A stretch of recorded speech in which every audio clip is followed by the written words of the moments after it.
અમેરિકાના homeland security વિભાગ એટલે કે DHSએ સેલ્ફ ડિપોર્ટેશન ઓફર શરૂ કરી. મતલબ કે જો ભારત સહિતના દેશોના લોકો અમેરિકામાં ગેરકાયદે વસવાટ કરતા હોય અને જો તેઓ સામે ચાલીને અમેરિકા છોડી દે તો તેઓને ન માત્ર તેમના દેશ સુધી જવા માટેની ફ્લાઇટની ટિકિટ મફતમાં મળશે, પરંતુ સાથે જ $2,600 એટલે કે અંદાજે ₹2 લાખ બોનસ પણ અપાશે.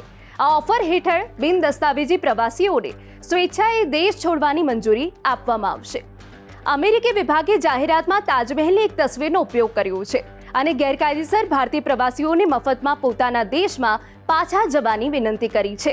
એક્સ પર એક પોસ્ટમાં DHSએ લખ્યું કે તમે નવી શરૂઆત સાથે તમારા ઘરે જઈ શકો છો.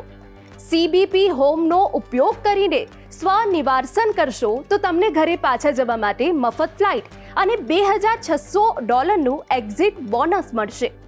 અમેરિકાના હોમલેન્ડ સિક્યુરિટી વિભાગે પ્રવાસીઓને કસ્ટમ્સ એન્ડ બોર્ડર પ્રોટેક્શનની ઓનલાઈન એપ્લિકેશનનો ઉપયોગ કરવાની ભલામણ કરી છે.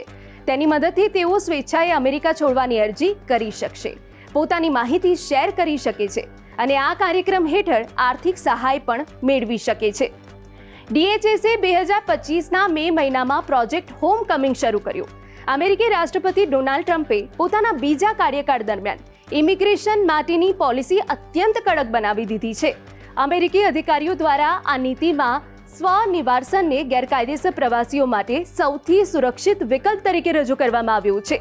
આ તેમને કાનૂની કાર્યવાહીનો સામનો કર્યા વગર સ્વેચ્છાએ દેશ છોડવાની મંજૂરી આપે છે. આ યોજના હેઠળ અધિકારીઓ તેમના પ્રસ્થાન પર નજર રાખશે અને પ્રવાસીઓને પોતાનો દેશ છોડ્યો હોવાનું પ્રમાણિત કરવા માટે માહિતી અપલોડ કરવી પડશે.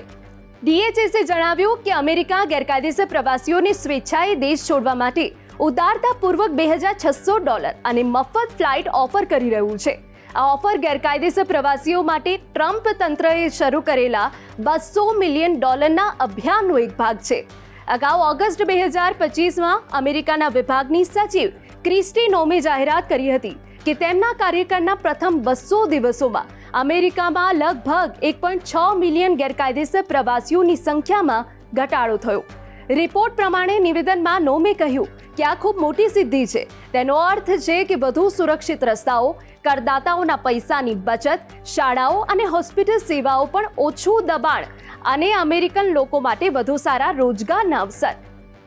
આ 200 દિવસ દરમિયાન DHSએ આંતરરાષ્ટ્રીય સ્તરે કરોડો ડોલરનું જાહેરાત અભિયાન પણ શરૂ કર્યું હતું, જેમાં ગેરકાયદેસર પ્રવાસીઓને ચેતવણી આપવામાં આવી હતી કે તેઓ તરત જ દેશ છોડે, નહીં તો તેમની ધરપકડ કરીને દેશ નિકાલ કરાઈ શકે છે.